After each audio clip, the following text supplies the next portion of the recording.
जय जगन्नाथ जय जगन्नाथ जय जगन्नाथ। ओं नमो भगवते वासुदेवाय। तृतीय स्कंद प्रथम अध्याय। ईश्वर इच्छारु गुणक्षव जेमन्ते ब्रह्मांड संभव। एमान तृतीय स्कंदरे वर्णित 33 अध्याय तामध्ये विदुर उद्धव संवाद प्रथमे प्रस्ताव।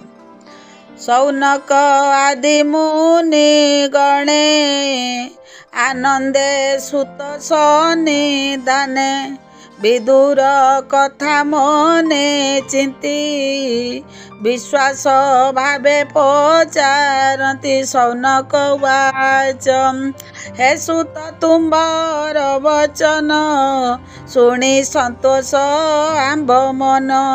महात्मा विदुरर वाणी आंबे तुम्बर मुख शुणी।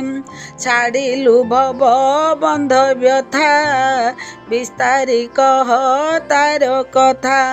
सर्व संपद छाड़िबने किंपा से गला दुख मने। अनेक तीर्थे देई मन पृथ्वी कला पर्यटन। मैत्रेय मुनि संगे तार एकांते आध्यात्म विचार। काहीं बा नदी तीर बने सानंदे बसिबे निजने। संतोषे विदुरर आगे मैत्रेय मुनि अनुरागे। कहिले तत्व सार वाणी जा शुणी भभूतरे प्राणी।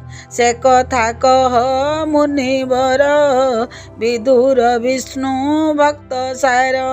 से बंधु त्यागी किबा वर्ते पुणी मिलिला इंद्र पस्ते। एमंत मुनिकर वाणी सुत संतोष मने शुणी।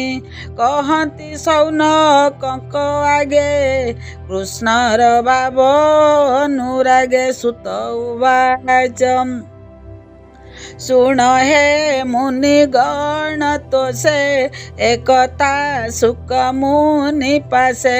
आनंदे अभिमन्यु सुत पूछिला विदुर चरित। से मुनि कहिले जेमन्ते से कथा शुण एक चिते।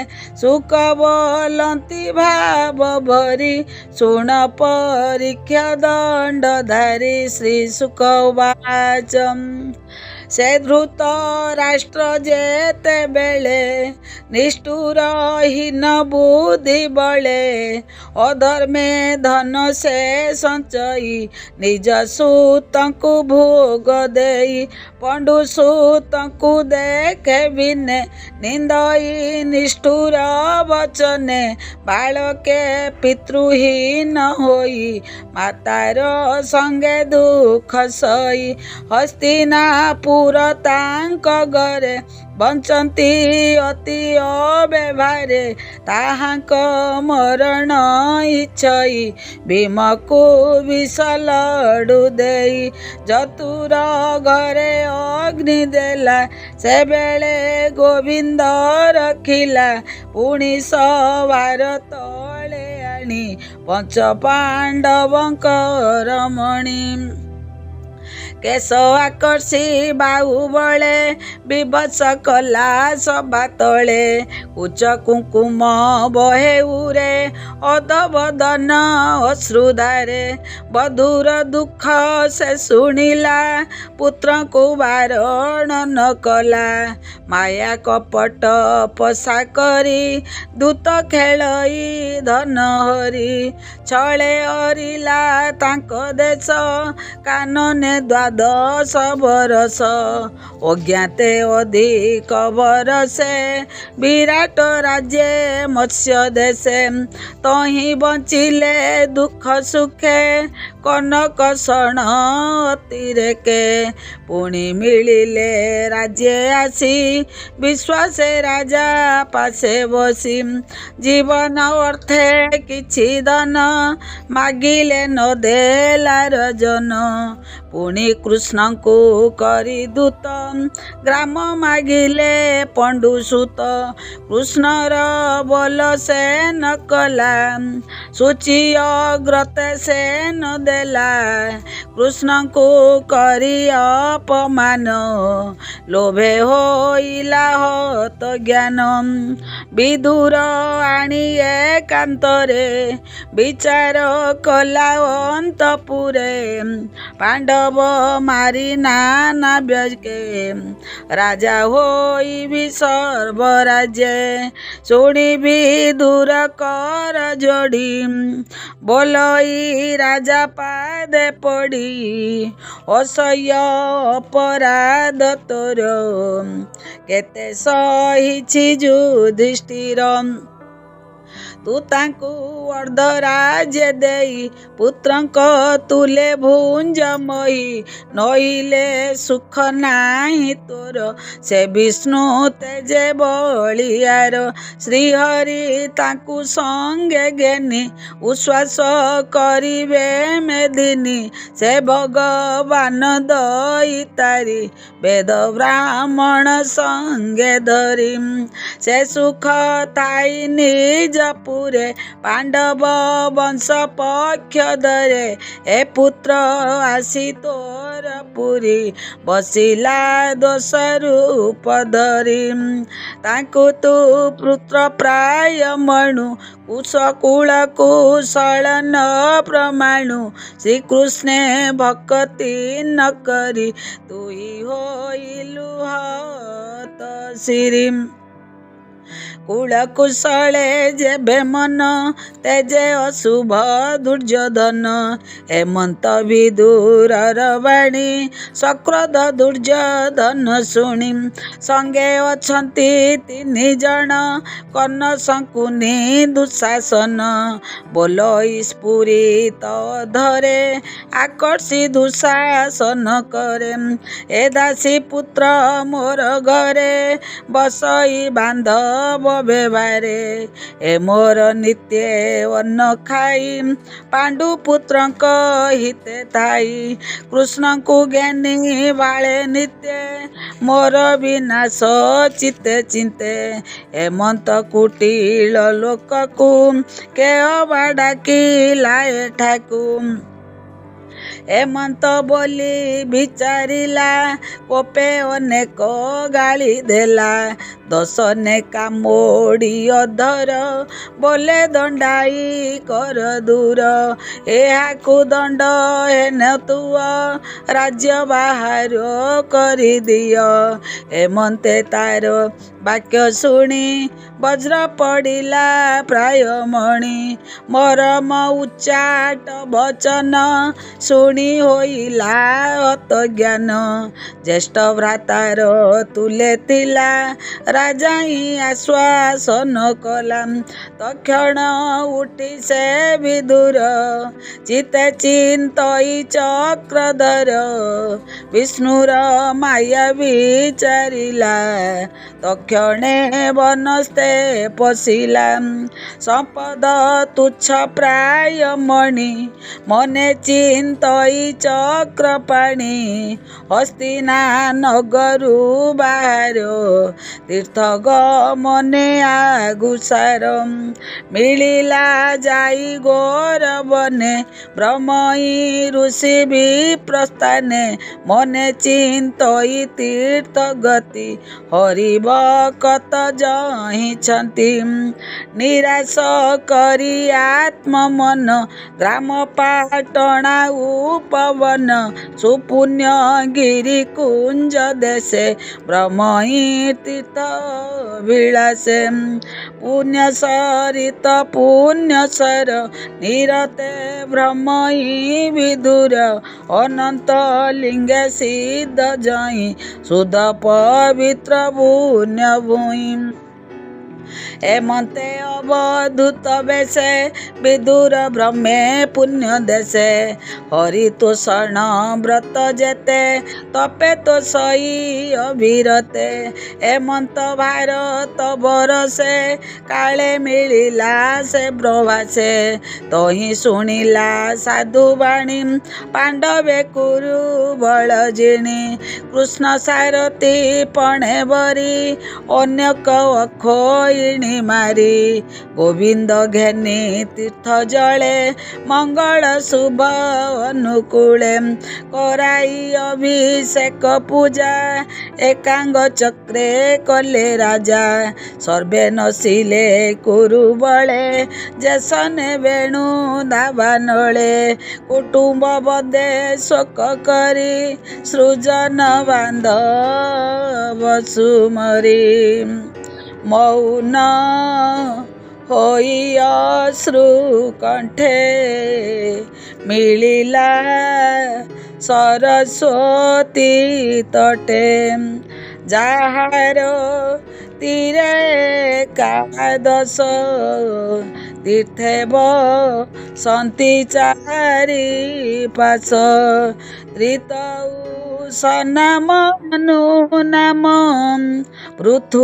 ଅନଳ ଯେ ପବନ ସୁଦାସ ଗାବ ଗୃହ ଯମ ଅସିତ ଏକାଦଶ ନାମ କ୍ଷେତ୍ରେ ମନ୍ଦିର ବିଷ୍ଣୁ ଅର୍ଥେ ତୀରେ ରଚିତ ଯେ ଯା ମତେ ଋଷି ଦେବତା ଯେତେ ତୀର୍ଥ ସେବନ୍ତି ଦୃଢ଼ ଚିତେ ପ୍ରତ୍ୟଜ୍ଞ ମୁଖ୍ୟାଙ୍କିତ ଘର ଦିଶନ୍ତି ଅତି ମନୋହର ଯେ ପୁର ଦର୍ଶନ ମାତ୍ରେ ବିଷ୍ଣୁ ସ୍ମରଣ ପଶେ ଗାତ୍ରେ ହେମନ୍ତେ ସରସ୍ୱତୀ ତୀର୍ଥ ଦେଖିବି ଦୂର କୃତ୍ୟ ତଉଁ ଚଳିଲା ତୋଷ ମନେ ସୌରାଷ୍ଟ୍ର ସବିର ବିପିନେ ଗୁରୁ ଜାଙ୍ଗଳ ମତ୍ସ୍ୟ ଦେଶ ଜିଣି ଯମୁନା ପର ବେଶ କାଳିନ୍ଦୀ ତୀରେ ବୃନ୍ଦାବନେ ଜହିଁ ବିରାଜ ଗୋବର୍ଦ୍ଧନ ସେବନେ ବୁଲେ ଏକେ ଏକେ ନିଶ୍ଚଳେ ଉଦ୍ଧବଙ୍କୁ ଦେଖେ ହରି ଭକ୍ତଙ୍କର ସାର ତପ ଆଚରି ମହାଗର ଆସନ ନିଶ୍ଚଳ ସମାଧି ଶ୍ରୀକୃଷ୍ଣ ଚରଣେ ଆରାଧି ଏକାନ୍ତେ ଅଛି ବୃକ୍ଷ ମୂଳେ ବିଦୁର ଦେଖେବେ ନିଡୋଳେ ସେ ବାସୁଦେବ ଅନୁଚର କିଅ ବା ଦେବା ପଟାନ୍ତର ଦେବଗୁରୁଙ୍କ ଶିଷ୍ୟ ସ୍ୱୟଂ ସ୍ୱଭାବେ ଶାନ୍ତ ବୁଦ୍ଧି ବଏ ଏମନ୍ତେ ମିଳିବେ ନିଜନ ନିବିଡ଼ କଲେ ଆଲିଙ୍ଗନ ବିଦୁର ଉଦ୍ଧବଙ୍କୁ ଚାହିଁ ବନ୍ଧୁ ବାନ୍ଧବ ସ୍ନେହ ବଇ ରମହର ସେ ଶୁଦ୍ଧ ଚେତା ପୁଛଇ କୃଷ୍ଣର ବାରତା କୃଷ୍ଣ ପୁତ୍ରଙ୍କୁ ଆଦି କରି ଏକ ଆରେକ ନାମ ଧରି ବିଦୁର ଉବାଚ ଶୁଣ ଉଦ୍ଧବ ମୋ ବଚନ ମୁଁ ଯେ ପୁଛଇ ବନ୍ଧୁଜନ ସେ ହରି ପୁରୁଷ ପୁରାଣ ଅନାଦି ପରମ କାରଣ ଧରଣୀ ବାରାନାସ ଅର୍ଥେ ମନୁଷ୍ୟ ଦେହେ ଜଗତେ ରାମ ଗୋବିନ୍ଦ ରୂପ ଧରି ଯାଦବ ବଂଶେ ଅବତରୀ ଛତିକି ବାସୁଦେବ ଗରେ ଆନନ୍ଦେ ବେନି ସଦରେ ଆମ୍ବର ବଂଶେ ଅଧିଦେବ ଦେବକୀ ତୁଲେ ବସୁଦେବ ସୁଖେ କିଛନ୍ତି ନିଜ ପୁରେ ବନ୍ଧୁ ବାନ୍ଧବ ବନ୍ଧୁ ସୁହୃଦ ଭାବରେ ପ୍ରଦ୍ୟୁମ୍ନ ଅଛଇନା ବଲେ ଆନନ୍ଦେ ଜନନୀର ତୁଲେ ରୁକ୍ମଣୀ ପୂର୍ବତପ ଫଳେ ପୁତ୍ର ପ୍ରଦ୍ୟୁମ୍ନ କଲା କୋଳେ ଭୋଜାଦି ସାତ ବଂଶ ରାଜା ଗୋବିନ୍ଦ ଯାକୁ କଲେ ପୂଜା ଛାଡ଼ିଆ ପଣାନୁପାସନ ରାଜ୍ୟ ସ୍ଥାପିଲେ ଉଗ୍ରସେନ ତୀର୍ଥ ଉଦକ ସିଞ୍ଚି ଶିରେ ସେ ସୁଖ ଅଛି ଟିକି ପୁରେ ଭଲେ କି ଜାମ୍ବବତୀ ସୁତ ସେରତି ମଧ୍ୟମ ଆରତ କୃଷ୍ଣର ସଦୃଶ ଯେ ହୋଇ ପୂର୍ବେ ଅମ୍ବିକା ଗର୍ଭେ ତାଇ ଯାହାକୁ ଜାମ୍ବବତୀ ଦେବୀ ପାଇଲା ନାନା ବ୍ରତ ସେବି କ୍ଷମେ କି ଅଛି ଯୁଯୁଧାନ ଯାହାକୁ ସନ୍ତୋଷ ଅର୍ଜୁନ ରହସ୍ୟ ଧନୁର୍ବେଦ ଦେଇ ସେ ପୁଣି କୃଷ୍ଣ ଆରାଧଇ ସୁଖେ ହୋଇଲା ଗତି ତାର ସେ ଯୋଗୀ ଜନେ ଅଗୋଚର ସୁଫଲ କସୁତ ଯଶସ୍କର ସୁବେକି ଅଛଇ ଅକ୍ରୂର କଂସ ଦେଶେ ଗୋପପୁରେ ଲଭିଲା କୃଷ୍ଣ ରେଣୁ ସୁଇରେ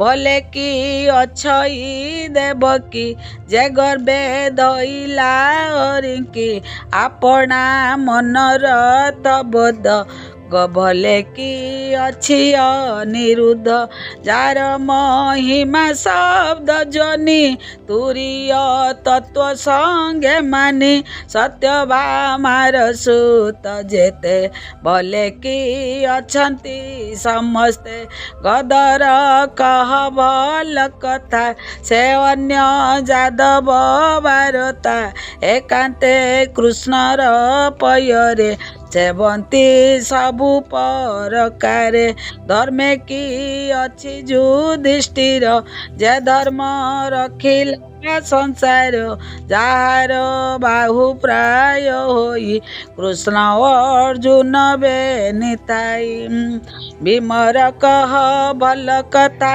ସେ ଭୀମ ଅତି ବଳବନ୍ତା ଯାର ଚରଣ ଘାତ କୋପେ ଦୁର୍ଗମରଣ ଭୂମି କମ୍ପେ ଅର୍ଜୁନ ଅଛ ଟିକି ବଲେ ନିରତେ ଗୋବିନ୍ଦର ତୁଲେ ଗାଣ୍ଡିବ ଧନୁ କରେ ଧରି ରଣେ ତୋଷିଲା ଶୂଳଧାରୀ ନକୁଳ ସହଦେବ ବେନି କୁଶଳ କହ ପରିବାଣୀ ଅଶ୍ୱନି ନାସିକା ବିଭରେ ଜନ୍ମ ହୋଇଲେ ଯେ ଶରୀରେ କେ କହୁ ତାଙ୍କ ଗୁଣ ଗ୍ରାମ ଦେବଙ୍କ ବ୍ୟାଧି ହରେ ନାମ ତାହାଙ୍କ ବିଜୁ ଜାତ ହୋଇ ସୁନ୍ଦର ରୂପେ ଜନମୋହି ପାଣ୍ଡବ ଚକ୍ଷୁ ସେ ବୋଲାଇ କହ କି କୁଶଳେ ଅଛଇ ଦେଖ ଏ କୁନ୍ତି ଗର୍ଭ ଅର୍ଥେ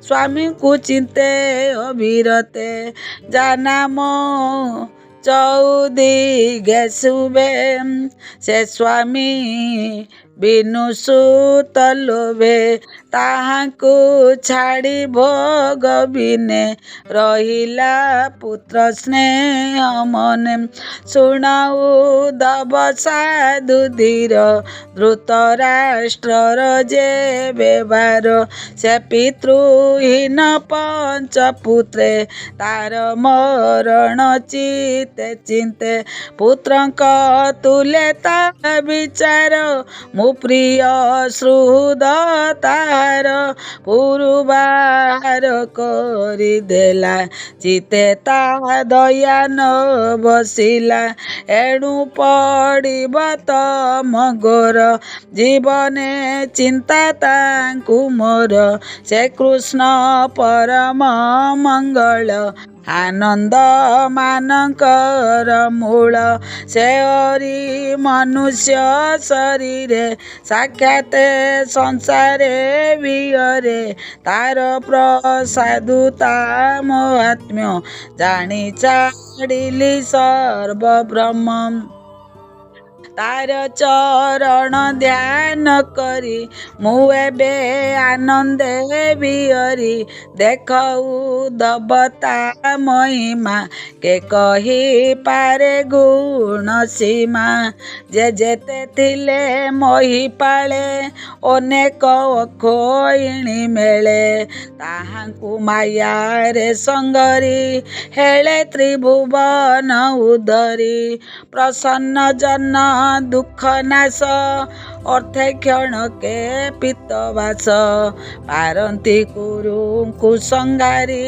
ସଇଲେ ଦୋଷ କ୍ଷମା କରି ସେ ଗୁଣାତୀତ ଜହରି ଖଳନାଶନେ ଅବତରି ଅଖିଳ ଲୋକଙ୍କ କୁଶଳେ ସେ ଦୟବନ୍ତ ଯଦୁକୂଳେ ଯାହାର ଆଜ୍ଞାରେ ସଂସାର ତୀର୍ଥର ପ୍ରାୟ କୀର୍ତ୍ତି ଯାର ସେ ହରି ଶୁଭ କଥା ମୋତେ କହୁ ଦବ ସୁଧ ଚିତେ ଏମନ୍ତେ ବିଦୁରର ବାଣୀ ଉଦ୍ଧବ ମନେ ପରିମାଣି ଚିତେ ଚିନ୍ତିଲା ନାରାୟଣ ସୃଜନେ ଏକ ମନେ ଶୁଣ ହରିଚରିତ ସୁଧାର କହିଲା ଜଗନ୍ନାଥ ଦାସ ତୃତୀୟ ସ୍କନ୍ଧେ ଭାଗବତେ ସୃଜନ ଜନ କରହିତେ ଇତି ଶ୍ରୀମଦ୍ଭାଗବତେ ମହାପୁରାଣେ ପରମହଂସ୍ୟାଂ ସଂହିତାୟାଂ ତୃତୀୟ ସ୍କନ୍ଧେ ବିଦୁର ଉଦ୍ଧବ ସମ୍ବାଦେ ପ୍ରଥମ ଅଧ୍ୟାୟ। ଆସନ୍ତାକାଲି ଦ୍ୱିତୀୟ ଅଧ୍ୟାୟ। ବିମସ୍ୟାପି ରଣେ ଭଙ୍ଗୋ ମୁନେରେ ପିମତି ଭ୍ରମ ଯଦି ଶୁଦ୍ଧ ମଶୁଦ୍ଧ ବାଂ ମମ ଦୋଷ ନ ବିଦ୍ୟତେ। ଜୟ ଜଗନ୍ନାଥ, ଜୟ ଜଗନ୍ନାଥ, ଜୟ ଜଗନ୍ନାଥ।